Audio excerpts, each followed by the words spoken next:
සුබ නව වසරක් වේවා සියලු දෙනාට. ඒ වගේම තෙරුවන් සරණයි.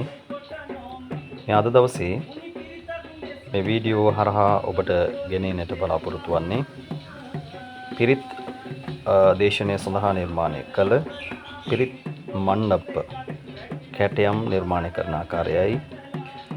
අපේ තරුණයන් මේ සඳහා ප්‍රිය කරන ඒ තරුණ ප්‍රජාව සඳහා ඔවුන්ට යම් ආදර්ශයක් ගැනීම සඳහා මේ වීඩියෝ වැදගත් වෙයි කියලා හිතනවා.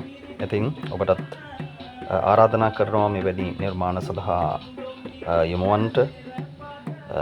පේනවා ඇති රීප් ආධාරයෙන් නිර්මාණය කරගන්නා ලද පිරිත් මණ්ඩපේ කොටස් චතුරස්‍රාකාර සමවන්න සඩස්රාකාර පැති සහිත ආකාරයෙන් තමයි මේ මණ්ඩපය සකස් වෙන්නේ. ඒ වගේම උඩුබියන් එනතුරුව මෙහි ඒ රීප් සියලු රීප් සඳහා අපි කඩදාසි ආවරණය කරගෙන තිබෙනවා. මේ තියෙන්නේ ඒ සඳහා නිර්මාණය වන කැටයම් මා විසින් නිර්මාණය කරන ලද ඒ කැටයම් අතර හංස රූප ඇතුළත් කැටයමක්.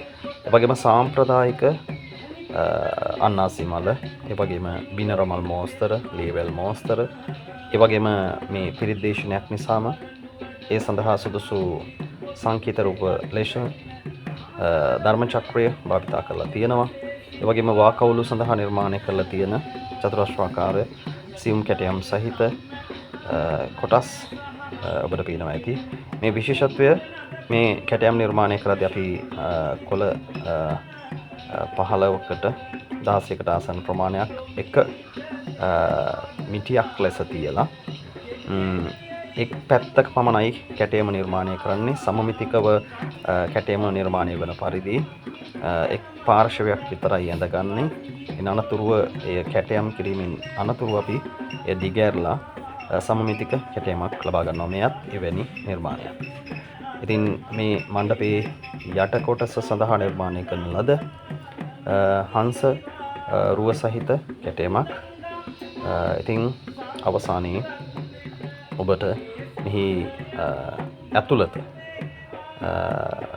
සුදු වර්ණයෙන් දිස්වන නිසාම ඒ වගේම සියුම් කැටයම් නිසාම ඉතාමත් අලංකාර ලෙස ඒ වගේම පිරිත් දේශනය සවන් දෙන අයට දැනෙන ඒ වගේම ශ්‍රද්ධාව ඇතිවන ආකාරයෙන් මෙවැනි නිර්මාණයක් නිර්මාණය කරගත හැකියි. ඉතින් ඔබට මෙවැනි නිර්මාණ සඳහා ආරාධනා කරමින් ජයග්‍රාහී සුබ නාග්‍යයක් ප්‍රාර්ථනා කරනවා. ස්තුතියි.